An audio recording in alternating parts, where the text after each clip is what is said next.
agencies, subdivisions, or instrumentalities. So, the salaries, benefits, and the conduct of a government employee is um, being governed by the existing laws. Specifically here in the Philippines, we have the admin code. We also have the implementing rules and regulations of the admin code. We also have the civil service law. Diba class, if you want to be a government employee, you need to pass your civil service exam. It could be sub-pro or sub-professional. It could be professional. Kasi if you want an entry-level position in the government, kailangan ipasa nyo yun. Although there are different kinds of civil service exams for executives and other types of exams na ibinibigay kapag nandun na kayo sa loob ng government. We also have the RA 6758 or the Compensation and Position Classification Act of 1989. So there are different activities wherein the government can supply, but also it can be supplied by our private sector. For example, we have the education. We also have the health services. As you may notice, we have private schools. We also have private hospitals. And because of this interlapping activities between these two sectors, nagkakaroon tayo ng spillover. Okay? But then again, class, the government is different from your private sector due to the three reasons.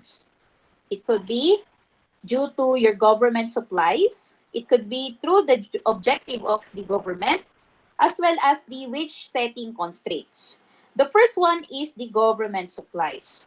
So always remember, the government supplies is a very particular type of goods and services. So, what are these types of goods and services? Ito yung tinatawag nating provisions of public goods. For example, yung sovereignty task. If you want to protect your sovereignty, di ba? We have the defense. Hindi naman siya mapoprovide ng ating private sector. We also have the public order. Okay, di ba? Pag public order, we are referring to those nasa PNP, let's say, nasa AFP, okay? Yung mga uniform personnel. We also have the judiciary or the courts. Saan naman tayo makakita na yung justice natin is rendered by private sector. We also have the different regulations being implemented. So these are types or some of the sovereignty tasks which are considered as provisions of public goods. And these are considered under the monopolistic regime, kaya hindi siya or wala tayong makikitang competition. At dahil walang competition sa market, the elasticity of demand for government services is likely to be low. Pag sinabi nating elasticity of demand is likely to be low, anong type of elasticity ang nire-refer natin or are we referring to? What kind of elasticity? Or what type of elasticity rather? What type of elasticity are we referring to if the elasticity is said to be low? Class, sa product market. Inelastic po. Okay, inelastic. So therefore, if the demand for government services is said to be inelastic, we have a relatively low elasticity of labor demand. Okay? So yan yung difference niya dun sa ating private sector. So tatandaan class, when we say elasticity of demand for labor, it measures the degree of responsiveness of labor demand to the change in wage rate. So therefore, if there are changes in wage rate, we will measure the degree of responsiveness of the demand for labor. And the demand for labor is represented by your employer. Okay? Next one, we have the objective in the market. For private sectors, private firms are driven by their objective of profit maximization. Di ba sinabi natin, under the theory of firms, firms exist for the purpose of profit maximization. And on the part naman ng ating mga public sectors, or let's say the government, the objective or the primary objective of the government is for social welfare or the maximization of social welfare. Actually, for the politicians and bureaucrats, ang isa pa sa kanilang objective is the fact na kailangan nilang ma-re-elect. Okay? So those are the objective ng isang government. For the public sector, it is profit maximization. For the public sector, that is we have this maximization of social welfare. Then we have the constraint in the wage setting capacity of our sectors.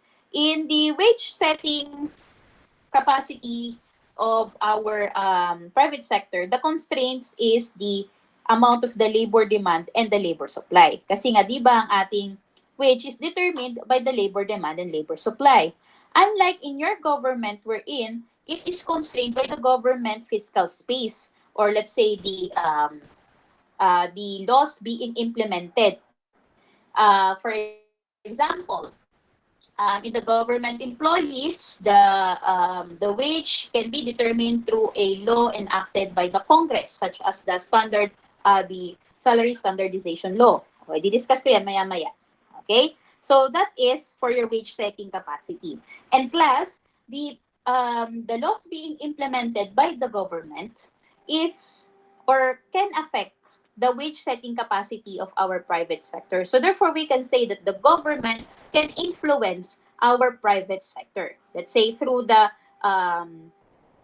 enactment of a statute. Anong statute yon? The implementation of the minimum wage. Eh, di ba napapansin natin, class, whenever there is an increase in the minimum wage, okay, nakaka-apekto to sa capacity or ability of the employer to hire more employees. Okay, kasi wage is considered as a cost of production.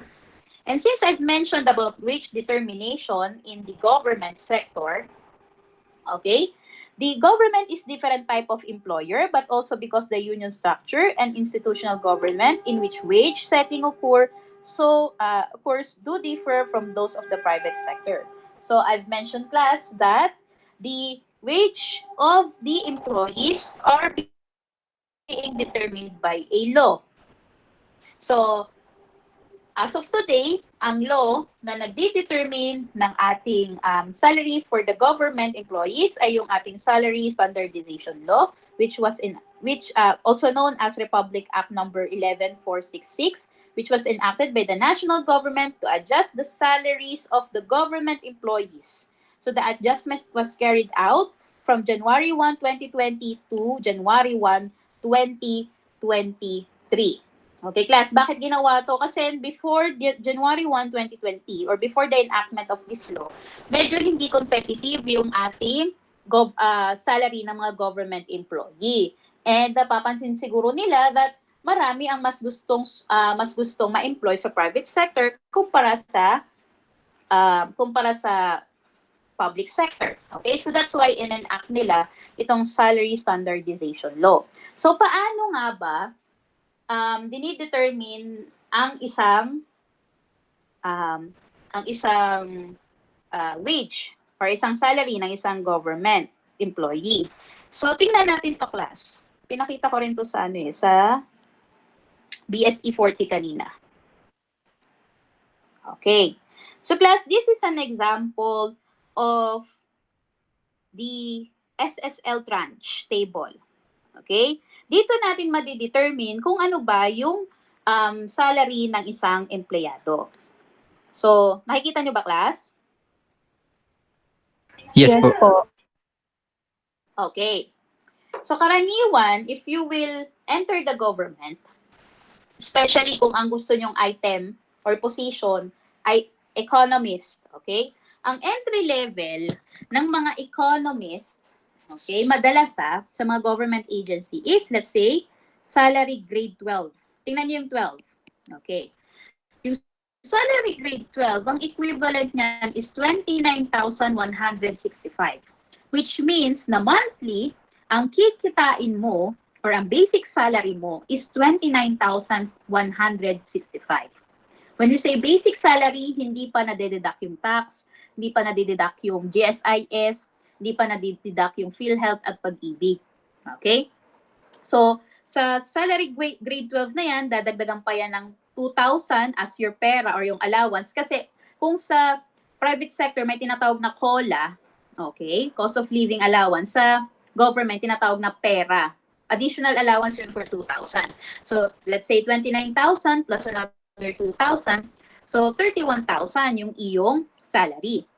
But then, babawasan pa yan ng inyong mga taxes, babawasan niya ng mga enforced contributions such as your GSIS, GSIS, PhilHealth, pag-ibig, yan. So, therefore, yung 31,000 yung may uwi nyo dyan, mga 26,000. And syempre sa government, dalawang beses kayo sisweldo. Maliban na lamang kung kayo ay public school teacher. Kapag public school teacher kasi monthly sila sumesweldo. Pero sa ibang government sectors, kinsenas katapusan ang tawag nila. 15 and 30 ang kanilang swelduhan. So let's say 13,000 for the 15th month of the 15th day of the month, and then sa 30th another 13,000. So, ganyan ang government. Okay? So, titingnan nyo class yung salary grade ng mga applyan nyo para alam nyo na agad kung magkano yung expected nyong salary. So, madalas class ang nakikita ko kapag mga economist entry level sa government, SG11 to SG12 ang kanilang salary grade. Okay? But before that class, ito 4th tranche na to, ibig sabihin, tumaas na yung yung salary ng mga government employees. Pero before that, before the salary standardization law, mga 24,000 lang ang salary grade 12. Okay? So ganun yung itinaas because of the enactment of this law. Actually, there is another tranche ng salary standardization law. However, hindi pa siya law, bill pa lang. So, salary standardization bill pa lang ang tawag. Ang pwede natin sa kanyang itawag. Kasi hindi pa siya na-enact into law. So, therefore, hanggang ngayon, ang ating salary grade ay hanggang dito pa lamang. From 13,000 to 419,000 pesos. Okay? So, nagkakaroon na kayo ng idea kung ano nga ba ang sinesweldo ng mga government employees. Okay? So, because of the salary standardization law, mas nakaka-attract tayo ng mas maraming mga government employees. Kasi class, ang difference sa government at saka sa private sector, sa government kasi may security of tenure. When you say security of tenure, hindi ka basta-basta matatanggal unless there is a valid ground. Unlike in private sector wherein pwede tayong matanggal or let's say misconduct or other loss of confidence sa inyong trabaho. So class, nakakawalan, pero maaaring ka ring matanggal if walang na-loss na yung confidence na inyong boss sa inyo kapag nasa private sector kayo. Pero unlike in government employees, hindi. Kasi nga, yun yung advantage ng government. May security of tenure. Okay? Maliwanag ba yun? Yes po. Okay. So, we have the public spending. And public spending affects our labor market, which includes the public employment services. So sa public employment services, we have the training, we provide hiring subsidies, we provide direct job creations, as well as yung mga unemployment subsidies. So, ang mga policymakers kasi, they view that the expansion of public employment, okay, as a tool. Ginagamit nila yon as a tool to reduce high unemployment. So, paano yun? They will create more public jobs. Okay? Kapag sa tingin nila, maraming unemployed, they will create government jobs. Those are unemployed. So, public employment affects private employment through the following channels. So, first one, increase in public employment in an environment of higher public sector. Rents increases expected returns when looking for a job in the public sector, which attracts workers in the public sector at the cost of the private sector and increases wage pressure and decreases private employment. So, ang sinasabi lang dito, class, due to public employment, nagkakaroon ng increase in wage pressure because somehow nagkakaroon ng competition in the market dahil ang mga labor supply na supposedly ma-i-employ ni private sector ay ma-employ ni public sector. And because of that, because of the higher demand in the public sector, higher demand in the labor market, provided that your supply is constant, you will notice that the wage rate increases. So nagkakaroon ng increase dun sa wage pressure. At the same time, class, dito sa number 2, okay, increase in the public employment where public sector production is substitutable to the private sector production puts competitive pressure in the private sector, and the relative price of goods produced by the private sector decreases, negatively influencing the wages and participation rate in the private sector. So again, class, because of the availability of the jobs in the public sector, nagkakaroon ng substitutability when it comes to work na available in the market. So if you are not, if you cannot be employed in the private sector, you may be employed in the public sector. And again, because of that, nagkakaroon ng competition. Okay? So, what is the effect of taxes or imposition of taxes in the labor market?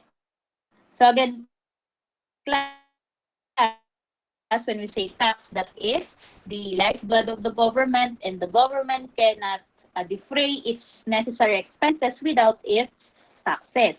So, therefore, it is an enforced contribution sa bawat citizen ng isang country. So, hindi natin maiiwasan ang pagbabayad ng tax. Actually, kung iiwas nga kayo sa pagbabayad ng tax, you may be held criminally liable aside from being civilly liable. Okay? So, if why do we need to pay tax? Yun yung laging tanong. Why do we need to pay tax? Because under the doctrine of benefit protection theory, or the theory of benefit protection, it states that kapag nagbabayad tayo ng tax para sa proteksyong ibinibigay ng ating gobyerno, because the government provides services as well as protection sa ating citizenry. So for example, kayo ay nakatira dito sa Pilipinas and may threat sa ating sovereignty, so ang Pilipinas ang magpo-provide ng national defense para hindi tayo, para maiwasan natin ang threat ng war, etc. Okay? So that is one of the theories under the under taxation, na kung nag-explain why do we need to pay tax. Okay? So sa labor market, ang tax na binabayaran natin is income tax. Although napakaraming uri ng tax. We have the business tax, okay, estate tax. But dito, ang tax that can directly affect our employees is yung income tax. Okay? And income tax is the amount paid by the employer which exceeds the amount received by the worker. So as you may notice in our graph, due to the imposition of income tax, okay? Oh, wait lang class pala. Yung income tax natin, ito yung schedule niyan. O, para may idea kayo. On January 1, 2018, we have what we call as the Tax Reform for Acceleration and Inclusion Law. So yung train law, it amends. Actually, hindi na nga siya amends according to other professor. It actually revision na, not just amendments. Okay? Pero depende pa rin yan sa kung ano yung babasahin yung libro. Okay? So it amends the National Internal Revenue Code natin. Okay? At ang isa sa mga amendments na ginawa niya is amendments when it comes to the rate in the income tax. For year January 1, 2018 to December 31, 2022, here is the new tax schedule. If you are earning not more than 250,000 pesos, wala kayong income tax na babayaran. But kapag tumataas na yung inyong sweldo and you earn 250,000 or more, may 250,001 peso or more, you are already subject to tax. Okay? At yung tax na yun, depende sa kung ano yung, saan magpo-fall yung inyong annual income. So, you have 20,000, 25,000, 30,000, 20%, 25%, 30%, 32%, 35%, depending on your annual income. Gross annual income plus, gross. Okay? So, if you are earning, let's say, 270,000 pesos, you will notice that it is over 250,000. Annual ito, class, So, yung 270,000 ba is already subject to 20% tax? No. Yung labis lang ni 250. So, subtract kayo ng 250. So, that will be 20,000. Yung 20,000 na yan, i-multiply natin yan sa 20%. So, that will be your income tax for that year. Okay, so 20%. So after the year 2022, meron na tayong bago na graduated tax for year 2023. And you will notice na nagkaroon na tayo ng 15%. From 20% sa 400,000, naging 15% na siya. Okay? So medyo bumaba yung income tax na binabayaran ng mga nag-earn ng 250,000 to 400,000. Okay? So that is for your tax schedule. So malalaman nyo dyan kung ang tax niyo ba ay pasok sa kung anong percentage ang meron kayo. And always remember, class, if you are a minimum wage earner, you are already exempted from paying tax. Even your 13th month pay, you are considered as exempted from paying tax. Okay? Kasi ang 13th month pay, if lumagpas kayo sa kung ano yung dapat makuha ninyo, that is already subject to tax. Ang maganda pa sa government, class, hindi lang 13th month pay, because yung 13th month pay is mandated by law. Okay, so therefore, obliged ang mga private sector to pay 13th month pay. Okay, so ang ginagawa nila, kalahati sa May, kalahati sa December. Yun yung iba ginagawa, ha? Pero sa government, merong tinatawag na parang 14th month pay. So merong year-end, mid-year bonus, that is the 13th month pay. And by November, meron naman tinatawag na year-end bonus. Yun naman yung tinatawag na 14th month pay. Okay? So parang sa government, may 14th month pay. O, diba? Yun yung advantage sa government. Okay? Pero alam niyo ba sa ibang bansa, wala silang bonus na tinatawag. Wala nga silang Christmas bonus. Kung ano lang yung sinusweldo nyo, yun lang yun. Sa Canada, ganun din eh. Kasi ang bonus naman is the act of generosity of your employer. Okay? Pero ang 13th month pay is mandated dito sa Pilipinas. But unlike in other countries, hindi siya. Katulad ng sa Canada, walang 13th month pay doon sa Canada. Okay, if you want to work abroad. Okay, so again, balik tayo dito. You will notice that yung wage natin, let's say this is the wage being paid by your employer, you will notice that a big chunk will be allocated for your tax. Okay, and that tax will be distributed to the employer as well as to the workers. But then the tax incidence is depende kung anong elasticity of labor, elasticity of demand of labor ang meron tayo. Kung matatandaan nyo, okay, ganito na lang. Diba sinabi natin elasticity of demand for labor. So therefore we have elastic and inelastic demand. Tatandaan, class, that whenever there is an elastic demand of labor, ang tax incidence or yung burden ay napupunta more on the producer. Okay? But whenever there is elastic demand, ibig sabihin, substitutable, okay? Yung ating workers due to the changes in wage rate, the tax incidence or the burden is shifted papunta sa ating mga worker. Again, inelastic demand for labor, ang tax incidence or tax burden will be carried more by the employer. Kapag naman tax incidence is, or I mean, kapag naman elastic yung ating demand, more on si worker ang magka-carry ng burden. Okay? And due to imposition of tax, you will notice, class, that the quantity demand or the quantity demanded and the quantity supplied in the labor market is lower than the equilibrium quantity. Kung ito yung equilibrium quantity natin, okay, bababa siya due to the imposition of tax. Mas kokonti yung magsusupply or quantity supplied of labor as well as the quantity demanded for labor. Kasi again, class, tax can be considered as a cost of production. And class, because our quantity traded for labor decreases, nagkakaroon tayo ng tinatawag nating deadweight loss. Kung matatandaan nyo sa inyong public economics, when you say deadweight loss, that is the cost to the society created by market inefficiency. Bakit nagkakaroon ng market inefficiency? Kasi yung market demand natin and market supply natin is wala sa equilibrium. Ito yung equilibrium natin, but then our quantity demand and quantity supplied is below your market equilibrium. Okay?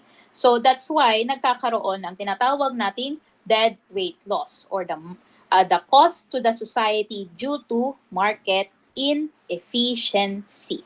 Okay? So that is the effect of imposition of taxes. Pero again, class, hindi naman natin siya may iwasan kasi nga kailangan nating magbayad ng tax.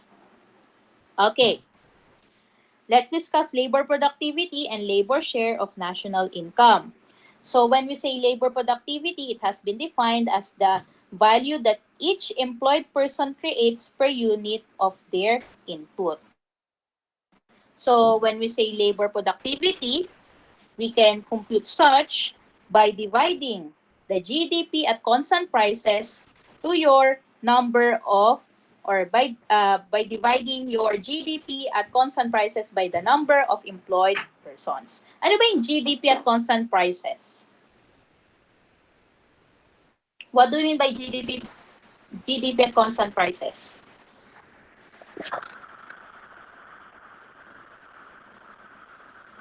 Class, what is GDP at constant prices? Yung real GDP po ba ito, ma'am? Okay. Bakit Ba't parang kayo, hindi kayo sigurado kung ano bang ibig sabihin ng GDP at constant prices? O, fourth year na kayo, baka tanungin kayo sa agency nyo, what is GDP at constant prices, pero hindi nyo masagot. Okay, GDP at constant prices refers to your real GDP or the GDP adjusted to inflation. Okay? So, your GDP or real GDP is divided by the number of the employed persons. So, class, ang labor productivity is an important indicator which is linked or closely related to your economic growth, pati na rin sa competitiveness, pati yung living standards ng mga tao sa isang economy is dependent on your labor productivity. Because yung labor productivity nyo, it will give you an idea or general information tungkol sa efficiency ng ating mga empleyado or ang ating workers as well as yung quality ng human capital natin sa ating labor force. So, workers' productivity can be determined by different factors. For example, we have the human capital. When you say human capital, that is the accumulated knowledge from education and experience, skills, and expertise that the average worker in an economy possess. The higher the average level of education in an economy, the higher the accumulated human capital and labor productivity. So, class, when we say human capital, we are referring to the investment on health as well as education. So that's why whenever we say that you are more educated, mas nakapag-aral ka, you are college graduate, sinasabi natin you are more skilled, you have higher qualification compared to those who are graduate ng high school. Okay? Kasi may assumption tayo na higher education means higher productivity. At the same time, kung ang ating mga empleyado or ang ating mga workers are healthy, they can produce more.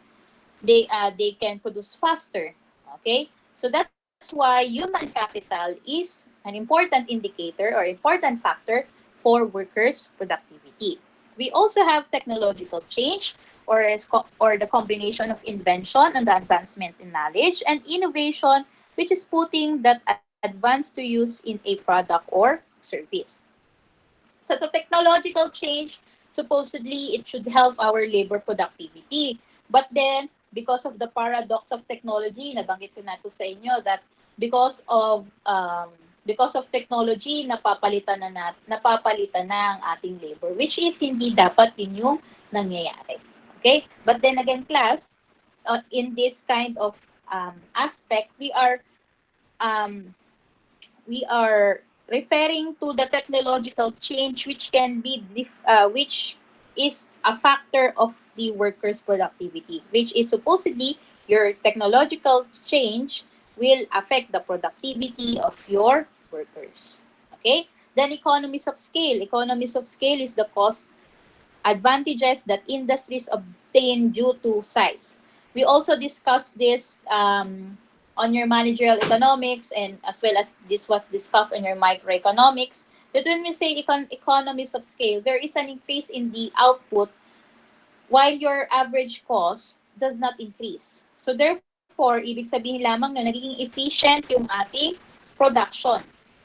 Tumataas yung production natin, yung output natin, nang hindi tumataas yung ating cost of production. Okay? Yun yung economies of scale para matandaan natin.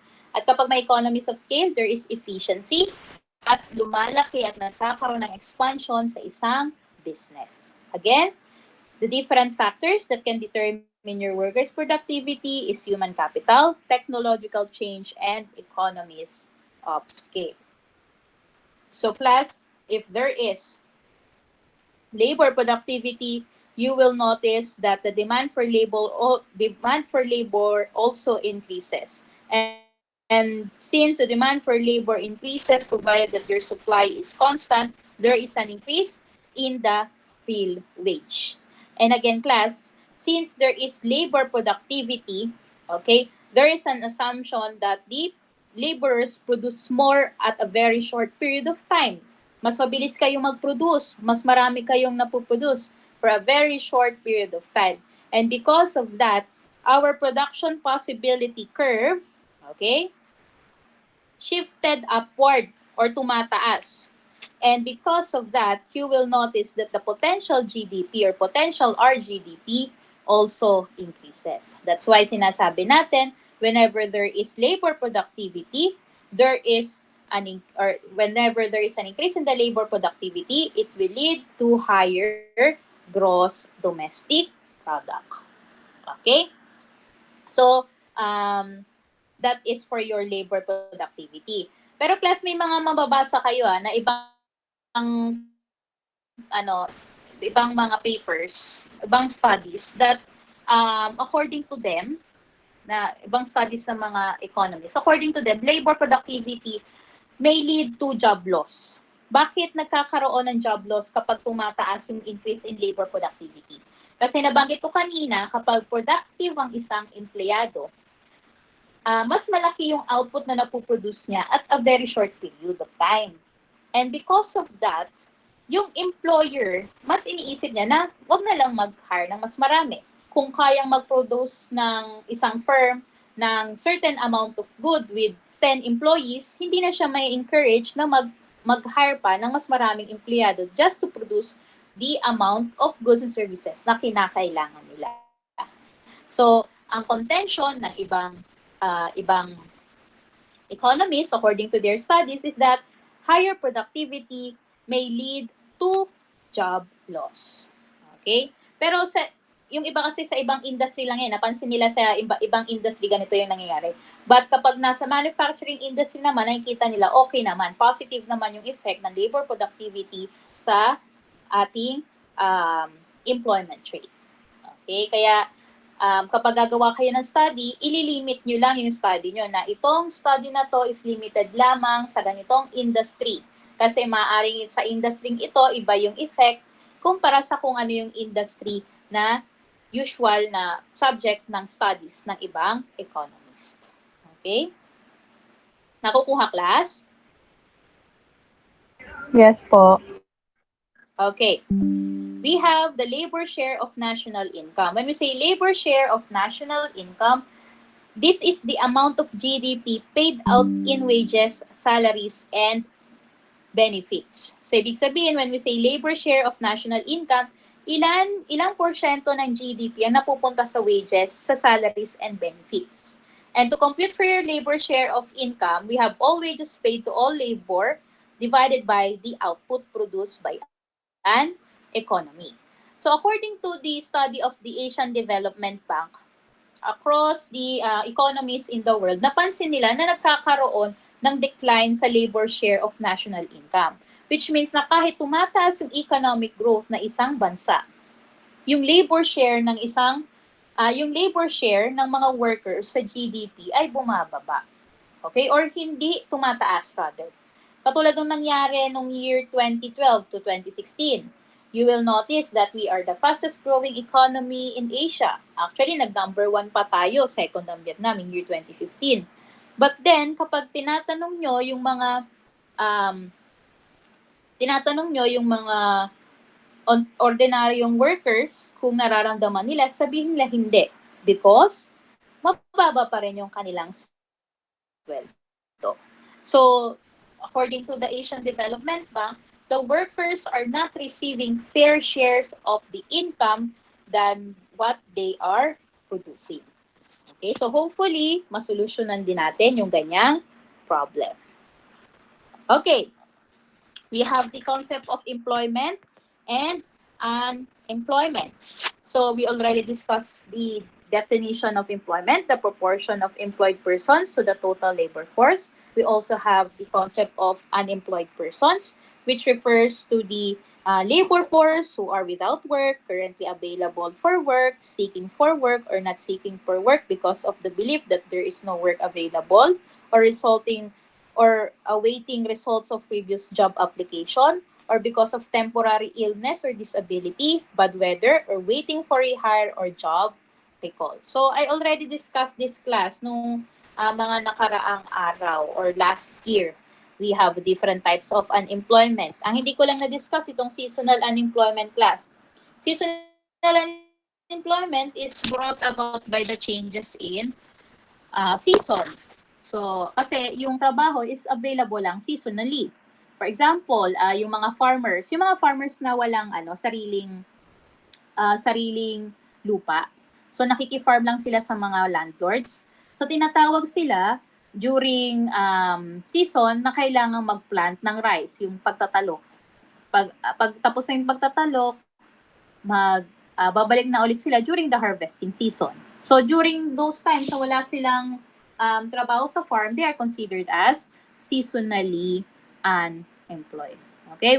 Then we also have the structural unemployment and cyclical unemployment. Natatandaan pa to, class, yung diniscuss ko about the types of unemployment? Yes. Okay. So, let's focus more on the theory of job search. Okay? Yung theory of job search, we are paying attention to a specific type of unemployment, and that is the frictional unemployment. So it states that the level of frictional unemployment is determined by the flows of individuals into and out of the labor market and the speed with which unemployed individuals finds and accept jobs. So sinabi natin, class, that the frictional unemployment is just a natural type of unemployment na kahit fully employed ng isang economy, magkakaroon ng frictional unemployment. Kasi nga, ang isang tao, maaaring ma-layoff sa job, maaaring maghahanap ng job, nagta-transfer from one job to another. So, hindi siya nakaka-harm ng ating economy. So, sa theory of job search, nakafocus tayo sa frictional unemployment. Yung speed ng pagtanggap ng isang empleyado at ng isang employer sa isang employee na naghahanap ng trabaho. Okay? The speed with which the unemployed individuals find and accept jobs. Okay? So dito class, meron tayong assumption or situation na there is an imperfect information when it comes to job opportunities and workers' characteristic. Okay? So, hindi natin alam kung ano yung job offer sa economy or sa labor market, as well as yung mga qualifications na may imperfect information when it comes to the qualifications na hinahanap ng mga empleyad, ng mga ng mga employers, as well as yung mga qualifications and characteristics na hinahanap nila. So these are the assumptions na kailangan natin i-satisfy.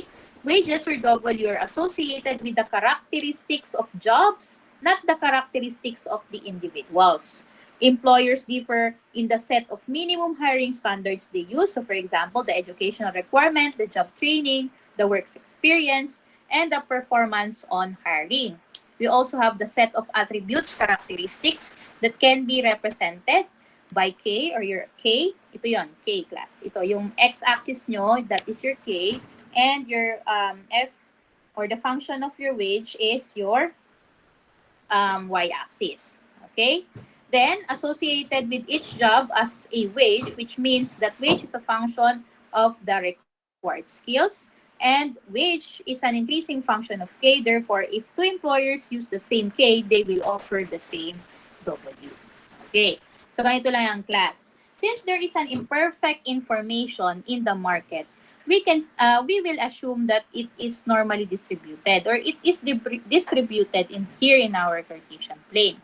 So, papansin nyo, that is a normal distribution, just like in your statistics. Okay? So, normally distributed siya. Kung isang employer ay naghahanap ng specific job characteristic at qualification sa kanyang employees, hindi siya mag-hire beyond the K. He should hire dun lang sa within the K. Okay. But then again, class, in this situation, kailangan din nating i-consider yung wages na kanilang i-offer. So, as you may notice, ang mas mataas na wages is dito. So, if you are the employer or if you are the employee, okay, kailangan mo i-consider yung iyong reservation wage. Actually, if you are the employer, kailangan mo din i-consider yung iyong reservation wage. Ano ba yung reservation wage? When we say reservation wage, that is the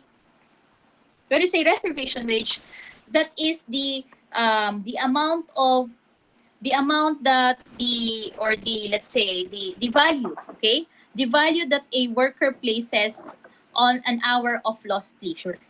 We already discussed last year na kapag hindi ka nag-work, ang isang employee ay pinipili ang leisure time. Actually nga, mas gusto nilang leisure time kesa sa work time.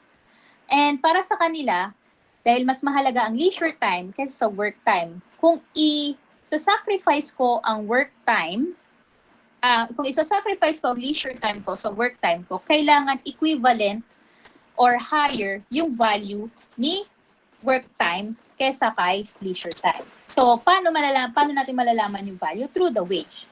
So, kung mataas yung wage na ino-offer sa akin, mas willing akong mag-work kumpara sa i-allocate ang aking leisure time. I-allocate ang time ko for leisure. Okay? So, if the reservation wage of the individual is from WR to WK, dito lamang magkakaroon ng trabaho or dito lamang mag-a-accept ng job si employee at mag-o-offer si employee ng job. Okay? So again, class, in the theory of job search, we have to consider the reservation wage of our employees. At the same time, we have to consider the job characteristics and the qualifications ng employer na hinahanap nila sa kanilang employee. Okay? And another inference natin dito, the lower the probability of unemployed workers on finding jobs within a period, the higher the expected duration of unemployment and unemployment rate. Again, the lower the probability of unemployed workers finding jobs in a period, okay, the higher the expected duration of unemployment and the unemployment rate. Okay? Kasi hindi rin naman natin gusto na napakahaba ng duration ng paghanap ng trabaho ng isang individual. Kasi hindi siya nagiging productive at nagiging dependent pa siya sa economy. Okay? Nakukuha class yung theory of job search.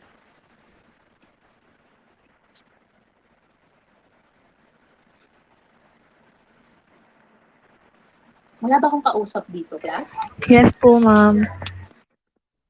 Ay, wala akong kausap. Meron po. Okay. Last one na. Ito na. Last one na. Yung wages at inflation. Yung wages and inflation natin, tatandaan. We already discussed wages. Diba? Yan yung income payment natin for labor. At the same time, it could be considered as the incentive for being productive and being a, let's say, a loyal employees. And then we have the inflation when it is the increase in the general prices of commodities and we want to determine the rate of change ng ating prices of goods and services. Okay? Under the Phillips curve class, pwede natin sabihin that inflation and unemployment is inversely related. Paano nangyari yon? Kapag mataas ang inyong unemployment rate, ibig sabihin lamang yan, the employers will not bid for wages. Hindi sila magpapataasan ng wages kasi ang mga empleyado mas kailangan nilang ma-hire sa work. So kahit hindi ganun ka-competitive yung price, hindi ka ganun competitive yung wage na available sa market, magpapa-employ sila. And because the employers will do not need to bid up the price or bid up the wages, it will affect the cost of production. So, syempre, kapag mas mababa yung wages na pinapasweldo natin sa mga employees, okay, mas mababa yung cost of production. And because mas mababa yung cost of production, mas mababa rin yung prices of goods and services. So, therefore, mas mababa yung inflation natin kumpara sa kung ano yung usual na inflation rate. Okay? So, again, class, ang Phillips curve, it only states that the inflation rate and the unemployment rate is inversely related. So, kung mataas si unemployment rate, mababa si inflation. At kapag mababa ang unemployment rate, mataas ang inflation. Okay? Nakukuha ba yon? Yes po, ma'am. Okay, hanggang dun lang. Na-discuss ko na lahat ng dapat nating matandaan when it comes to these topics, wages and inflation, the employment and unemployment, the labor shares as well as labor productivity, the taxes or the effect of taxes in the labor market, as well as the role of the government in the labor market and in the labor market as well as the wages. Okay? So, meron ba tayong questions?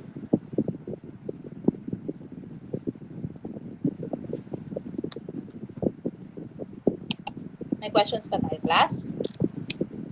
Naintindihan ba yung diniscuss ko?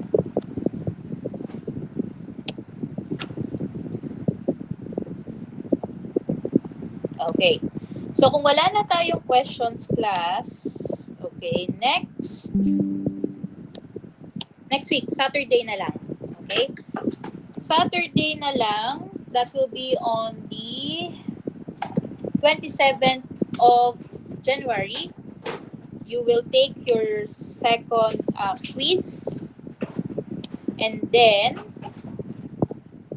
on the 3rd of February, you'll take your final exam. Okay? So, medyo maaga tayo kumpara dun sa nakalagay sa calendar.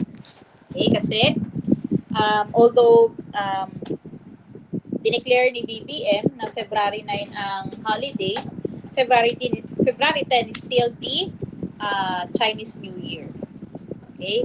So therefore, hindi na tayo magkaklase sa araw na yun. Ang pangit naman na Chinese New Year, okay? Especially may estudyante ata ako ditong Chinese. May nakita ako ditong parang Chinese yung name eh. Oh. So, mahihiya tayo sa kanya kasi nagse-celebrate siya ng ng Chinese New Year tapos papag-examine ko siya. Okay, anyway, gusto niyo ba face-to-face? Kasi yung 4-3, nag-request sila wag na daw mag-face-to-face kasi meron pa daw silang activity kay Ma'am Nori. Gusto niyo face-to-face sa inyo, class? Pwede Ma'am? naman. Go. Possible po ba online na lang din po? Kasi kami po yung magli-lead sa group po from our block yung magli-lead ng webinar po sa 27. Okay. O sige. Sige. Online na lang. Online. Pareho dun sa 4-3. So, online, Thank you po. same time, 10:30 onwards. Hindi ba siya hindi ba siya mag-conflict sa oras ng nyo? How long po ba, Webinar ma'am, yung duration ng exam po? Sa quiz, expect na 1.5 hour lang. Sa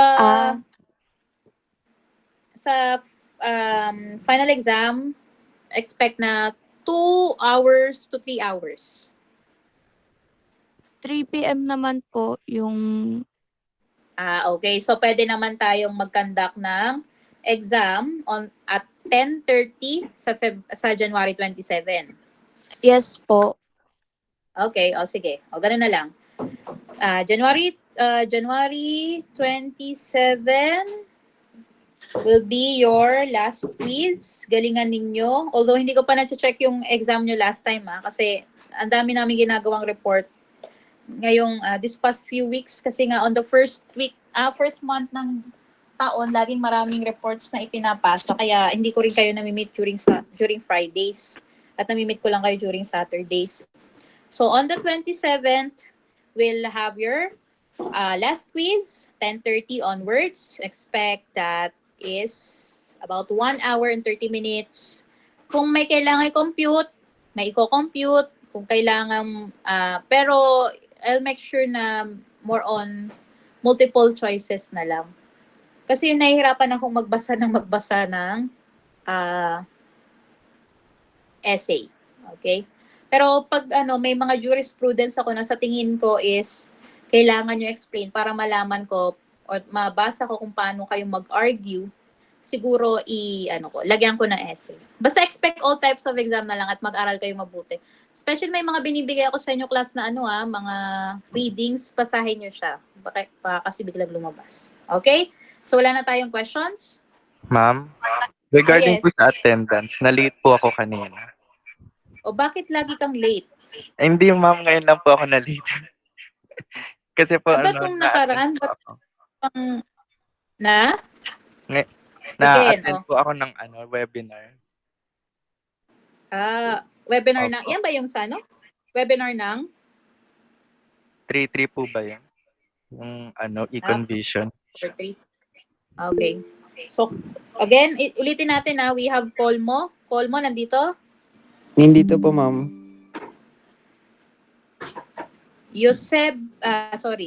Feliciano. Nasaan si Feliciano? Nawala na.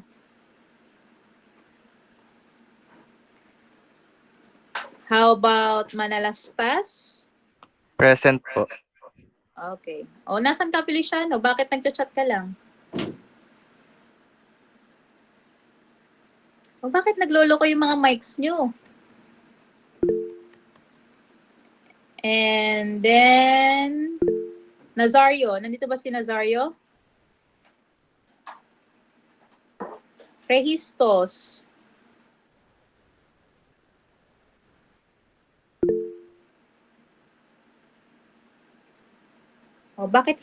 Bakit hindi nyo ma-open yung mga mics nyo? Ma'am, ka-order po nandito po. Na-late po ako ng ilang minutes. Kaka-apply po sa work. Thank you po. Rehistos, nandito. How about Rodriguez? Present po, ma'am. Okay. So, ang absent lang ay si Nazario. Okay, class. Ma'am, sorry po. Oh, yes. Question po pala. Again, ano yun? Regarding po dun sa recitation po last week sa forms, yung mga na-late po, hindi na po ba pwede? Hindi na. Kasi unfair Okay. naman sa inyo. Kasi Okay nag-submit po. kayo on time. Okay po, ma'am. Thank you po. Actually, class, kung gusto nyo, kayo na lang mag-compute ng grade nyo para hindi kayo nagugulat kung ano yung magiging grade nyo. Kung gusto nyo, kayo mag-compute ng grade nyo. And then, ibigay nyo sa akin kung ano yung na-compute nyo, yung ilalagay natin sa SIS. Gusto nyo? Kasi pinag-iisipan daw ng BSE 43 kung pag ano daw kung sila yung magko-compute ng grade nila. I'll give you the score no first quiz.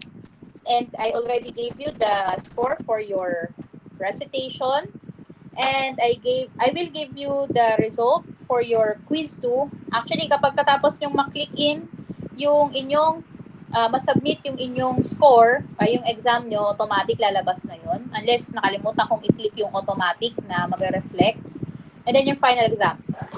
Class, ito lagi kong problema sa inyo. Major subjects pa kayo, pero yung mga estudyante ko sa minor, wala naman laging problema when it comes to turning in their exam. Okay? Huwag kayong magsisend or iiwasan yung mag-submit a second before before the submission of the grade the exam. As much as possible, i-submit nyo siya 1 minute before the time. Kasi magkakaroon talaga kayo ng problema pagdating sa pagsasubmit. Oh. Again, class hindi ko na i-entertain yung mga reklamo ninyo pagdating sa late submission na hindi na-accept ni MS Forms yung inyong sinubmit dahil ganito, dahil ganyan. Kung maging responsable na tayo, find a good location for your internet connection. At pag mag-take kayo ng exam, please make sure na titingnan nyo yung oras and yung time kung kailan nyo isasubmit. Huwag nyo kakalimutang i-turn in. Okay? Kasi sa inyo lang ako nagkakaroon ng problem. Yung mga estudyante ko sa mga minor subjects, even yung iba kong mga major subjects, hindi naman sila nagkakaproblema when it comes to submitting their forms. Okay? So, hopefully, maganda na sa inyo yung mga nagkaroon ng problem last time para hindi na tayo magkaroon ng problema sa pag-aayos ng grade ninyo. Okay? So, may questions pa ba, Miss Veteranta? Oh, yes, Mr. John Christian Leo. Ma'am, clarification lang po dun sa final. Di ba, February 9 po yun? February 3. Ay, sorry. February 3 po pala. Bali, wait lang. Wait lang. Check ko nga po. Face-to-face po ba yun or online lang po? Nag-request yung mga classmates mo na na online daw. Okay po, ma'am. Sige po. Thank you po. Yun lang po yung question ko. Okay, so the coverage for your quiz is yung hindi natin na-cover last time. So that will be yung topic natin last week and then yung topic ngayon. And then for the final exam, cover to cover. Okay? So wala na tayong tanong. Hopefully may natutunan kayo sa labor econ. And especially sa yung mga maaari natin gamitin in the future kapag naging part na kayo ng labor force. Tatandaan nyo, kailangan yung pangalagaan ng mga karapatang entitled kayo para hindi kayo naabuso bilang empleyado. Okay? O, sige na. Goodbye, class. Thank you, ma'am. Thank you po, Thank you po, ma'am. ma'am. Thank you po, ma'am. Salamat, ma'am.